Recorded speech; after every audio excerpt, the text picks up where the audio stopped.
नमस्कार, Panini edu project consultancy में आपका स्वागत है। मैं दीपक रंजन, इसका फाउंडर और डायरेक्टर। आज हमारे साथ डॉक्टर कुमार राजेश हैं, जिन्होंने एजुकेशन कंसल्टेंसी में एजुकेशन पॉलिसी पर और सरकार हो, चाहे प्राइवेट सेक्टर हो, चाहे यूनिवर्सिटी हो, चाहे टेक्निकल एजुकेशन हो, चाहे स्कूली एजुकेशन हो, उस पर अपना एक अहम योगदान दिया है, एक महारत हासिल की है। तो चलिए आज हम बात करते हैं। सर, आजकल एक कॉन्सेप्ट है K-12, है ना, K-12 स्कूल का मॉडल, ग्लोबल स्कूल का एक कॉन्सेप्ट चल रहा है। बहुत सारे लोग सोचते हैं कि भाई यदि करना ही है तो फिर हम एक वर्ल्ड स्टैंडर्ड का एक हम करें, है ना। तो वो किस तरीके से पॉसिबल है सर? उसके क्या डायमेंशंस हैं? जहाँ तक ये इंटरनेशनल लेवल की बात है तो जनरली लोग क्या करते हैं कि आज के डेट में फॉर मार्केट स्टेबिलिटी या इंडियन माइंडसेट को थोड़ा सा एड्रेस करने के लिए, एक तो पहले आप इंडियन एफिलिएशन तो लीजिए, उसके बाद से you can switch over to जो बेस्ट सजेशंस है, ये switch over to international affiliation, जैसे कैम्ब्रिज का है, अमेरिकन बोर्ड्स हैं, या वर्ल्ड क्लास इसको बनाने के लिए, ताकि जब तक आपकी ग्राउंड सॉलिड नहीं होगा ना तो इसको आप वर्ल्ड क्लास नहीं बना सकते। आप डायरेक्ट इंटरनेशनल एफिलिएशन लेके भी चला सकते हैं, बट वो इंडिया में कई जगह शहरों में एक्सेप्टेबिलिटी तो है, शहरों में बच्चे मिल जाएंगे, लेकिन रूरल एरिया में वो समझेंगे नहीं चीज़ों को। तो K-12 का जो कॉन्सेप्ट है बेसिकली वो जाने के लिए पहले आप अपना ग्राउंडिंग तैयार कीजिए, आप CBSE या ICSE का एफिलिएशन लीजिए, उसके बाद से you can apply for that. वो आप संपर्क कर सकते हैं हम लोगों से, हमारी जो टीम है वो आपको K-12 में कन्वर्ट कराने के लिए कई इंटरनेशनल पैरामीटर्स होते हैं, उसको भी आपको फुलफिल करना पड़ता है। जैसे आप मान लीजिए हॉकी खेलते हैं या क्रिकेट खेलते हैं तो आपका नेशनल जो लिमिटेशंस होती है या नेशनल गाइडलाइंस होती है वो डिफरेंट होती है। जैसे आप इंटरनेशनल में स्विच ओवर करते हैं तो उनके हिसाब से ग्राउंड आपको तैयार करना पड़ता है, फील्डिंग होती है, हर चीज़ इंटरनेशनल नॉर्म्स के हिसाब से करना पड़ता है। ओलंपिक्स में जाते हैं तो ओलंपिक्स के नियम कानून आते हैं, वो उसी हिसाब से इसमें भी है। तो आप बेसिक इंडिया स्टैंडर्ड के हिसाब से आप तैयार हैं तो आप उसमें जा सकते हैं, K-12 स्कूल्स बनाने की तरफ आप कदम बढ़ा सकते हैं। जी सर, एक और है, आजकल रेसिडेंशियल स्कूल मॉडल काफ़ी सक्सेसफुल है सर। छोटे छोटे शहरों में मैंने देखा है कि क्या कहते हैं, नीचे स्कूल चल रहा है, ऊपर वो आवासीय बनाते हैं, या दूसरी जगह कहीं आवासीय, और माँ बाप भी दोनों वर्किंग हैं तो चाहते हैं कि भाई बच्चे को आवासीय डाला जाए, या अपने गांव देहात, अपने शहर के माहौल से थोड़ा सा एक डिफरेंट माहौल उनको दिया जाए। बिल्कुल सही। तो सर ये क्या डिफरेंस है डे स्कूल्स यदि खोलते हैं उसमें और आवासीय स्कूल में, और कितना वो फ्रूटफुल है सर? नहीं, देखिए, जहाँ तक रेजिडेंशियल स्कूल का सवाल है और एजुकेशन का जो रियल पर्पस है वो तभी सॉल्व होता है या तभी आप अचीव कर पाओगे जब आप रेजिडेंशियल एक पर्टिकुलर एनवायरनमेंट में आप बच्चों को पढ़ाते हो। अब घर से आना जाना और डे बोर्डिंग जो होती है, उस केस में क्या होता है कि बच्चा तो एनवायरनमेंट घर का इफेक्ट करता है, घर के एनवायरनमेंट के हिसाब से बच्चा तैयार होता है। यहाँ तो क्या है कि बच्चा स्कूल के एनवायरनमेंट के हिसाब से, और इनिशियल स्टेज में जो बच्चे के माइंड सेट पर सारी चीज़ें पड़ जाती है, उसका रोल मॉडल टीचर हो जाता है, मैनेजमेंट होता है उसका रोल मॉडल, दूसरे जो बच्चे आते हैं वो रोल मॉडल होते हैं। तो क्या है कि बच्चे के ऊपर एक ज़्यादा पॉजिटिव इम्पैक्ट पड़ता है। जैसे आपने देखा होगा या सीरियल्स में भी या हमारे पुराने ट्रेडिशंस में है कि बच्चों को हम गुरुकुल भेजते थे। राजा महाराजा चाहते तो घर से बैठ के भी, घर में भी कोई टीचर ला करके और पढ़वा सकते थे, लेकिन उसको इसीलिए गुरुकुल में भेजा जाता था कि इन टोटलिटी जो एजुकेशन है वो घर बैठ करके या घर से अप एंड डाउन करके नहीं अचीव किया जा सकता। तो बेस्ट मॉडल है कि रेजिडेंशियल की तरफ जाएं। जैसे इंडिया में बहुत सारे रेजिडेंशियल स्कूल्स हैं जो अच्छे हैं, जो एलिट क्लास के बच्चे जाते हैं, जो राजे महाराजाओं के बच्चों के लिए मेयो कॉलेज है, मेयो स्कूल है, इनफैक्ट अजमेर में, दून स्कूल से आपका देहरादून में।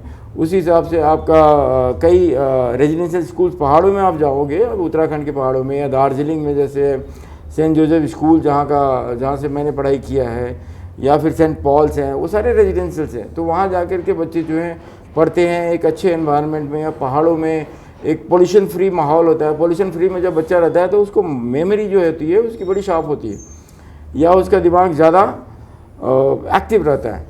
तो इसलिए बच्चों को कभी शहरों में पढ़ाने के बजाय, आपके पास यदि रिसोर्सेज है, पैसे हैं, और आप इतना वो हैं कि अब बच्चे को त्याग सकते हैं 2 साल 4 साल 10 साल के लिए, तो आपको ज़रूर बच्चों को भलाई के लिए आपको बच्चों को कहीं ना कहीं रेजिडेंशियल स्कूल्स में, जैसे सैनिक स्कूल है सेंट्रल गवर्नमेंट का, उसमें डाल सकते हैं। उसमें नहीं होता है तो नवोदय रेजिडेंशियल स्कूल्स भी बने हुए हैं सेंट्रल लेवल पे। नहीं तो आप पहाड़ों में भेजिए जहाँ पे peace, cool and calm environment होता है, पोल्यूशन फ्री होता है। और यकीन मानिए वहाँ भी इतना ही खर्चा आएगा जितना कि कुछ स्कूलों को छोड़ दे तो जितना बच्चा घर में रह करके और पढ़ाई करता है तो उसमें भी बेसिक खर्चे उतने ही आते हैं। कोई ज़्यादा लंबा चौड़ा बजट नहीं होता है। हाँ, थोड़ा सा माइनर डिफरेंसेस होगा। आप बहुत ही ज़्यादा जो एलिट क्लास जैसे स्कूल है, जैसे मेयो की बात कर रहे थे या दून की बात कर रहे हैं, तो उसमें कम से कम भी आपको जो ईयरली खर्चे होते हैं 8 से, कई स्कूलों में तो 8 से 10 लाख रुपए आपको तैयार रहना पड़ता है। कई हैं कि 3 से 4 लाख के बजट में भी हैं, कई है कि 5 से 7 लाख के बजट में भी है। साल को आपको कम से कम उतना खर्च करना पड़ेगा। उसमें आपको टोटल पैकेज वो दे देते हैं। उसमें रहने खाने का, school fee, all are included. उसमें लॉन्ड्री सर्विसेज होती है, हर चीज़। कहने का मतलब जो आप घर में उसको देते हैं वो सारी चीज़ें आपको वहाँ मिलती है। तो आप अपने बजट के हिसाब से रेजिडेंशियल स्कूल देख लीजिए और उसमें आप कर सकते हैं। जैसे लो बजट में आप देखेंगे तो सोनीपत में भी रेजिडेंशियल स्कूल है एक, जो मेरी नॉलेज में है। तो वहाँ ज़्यादा पैसा नहीं लगता है। वो 4 से 5 हज़ार रुपये मंथली खर्च करेंगे तभी भी आपको बच्चे को आराम से education, fee, fooding, lodging, everything they सकते हैं। तो ऐसे आप ढूंढिए जहाँ से बच्चों को कम से कम, बच्चे सिर्फ छुट्टियों में आपके पास आएँ और बाकी टाइम में वो अपने एनवायरनमेंट में रहें, अपने स्कूल्स के माहौल में रहें। तब उनकी ग्रूमिंग जो होगी वो एंटायरली डिफरेंट होगी। आप जो सोचते हैं आपके बच्चे के अंदर जो इमोशन पैदा होगा या देश के लिए देशभक्ति पैदा होगी, या आप देखेंगे कि बहुत सारे ऐसे बच्चे हैं जो इनफैक्ट समाज, देश के लिए काम किए हैं या कर रहे हैं, वो आश्रमों के प्रोडक्ट्स हैं। जैसे आप रिसेंटली देखेंगे कि रामदेव भी इतना सारा कुछ अपने देश के लिए काम कर रहे हैं और आयुर्वेद योगा में काफ़ी कुछ किया, क्रिएटिव उन्होंने काम किया। तो वो घर से अप एंड डाउन करने वाले बच्चों में से नहीं थे, वो भी गुरुकुल में ही पढ़े हैं। तो गुरुकुल के बच्चों में एक अलग सा मोटिवेशन होता है, एक अलग सा देश प्रेम होता है जो जगता है। गुरुकुल में रहते रहते जो चीज़ें फीलिंग आती है, वो फीलिंग बच्चों को घर में रख करके आप पैदा कभी नहीं कर सकते। चाहे वो रिलीजियस फीलिंग हो या सोशल फीलिंग हो, वो बॉन्डिंग वाली बात है, या इमोशनल फीलिंग्स को बढ़ाना चाहते हैं बच्चों में, तो वो चीज़ें तभी आएगी जब बच्चों को आप कहीं ना कहीं किसी न किसी रेजिडेंशियल स्कूल्स में अच्छे माहौल में डालेंगे। तो बच्चा वहाँ पे बहुत सारी ऐसी चीज़ें सीखता है जो आप घर में रख करके, टीचर रख करके आप नहीं सिखा सकते उसको। तो हमारी जो सजेशंस है इनफैक्ट कि इनिशियली क्लास 1 और 2 के बाद बच्चों को कहीं ना कहीं गुरुकुल जैसे सिस्टम है, जैसे रामकृष्ण मिशन जो है या इस्कॉन वालों ने भी स्कूल खोला है नदिया में, तो वहाँ पे एग्रीकल्चर भी कराते हैं। एग्रीकल्चर कराते हैं कि बंदा जब एग्रीकल्चर करता है, खेती करता है, तो उसको ऑटोमेटिकली नेचर के साथ एक अटैचमेंट होती है जो बच्चा फ्लैट्स में रह करके या कोठियों में रह के वो नहीं डेवलप कर सकता। वो खुद गार्डनिंग करता है, बच्चा जा कर के धान की खेती करता है, गेहूं की खेती करता है, गौ सेवा करता है, गाय का दूध खुद निकालता है।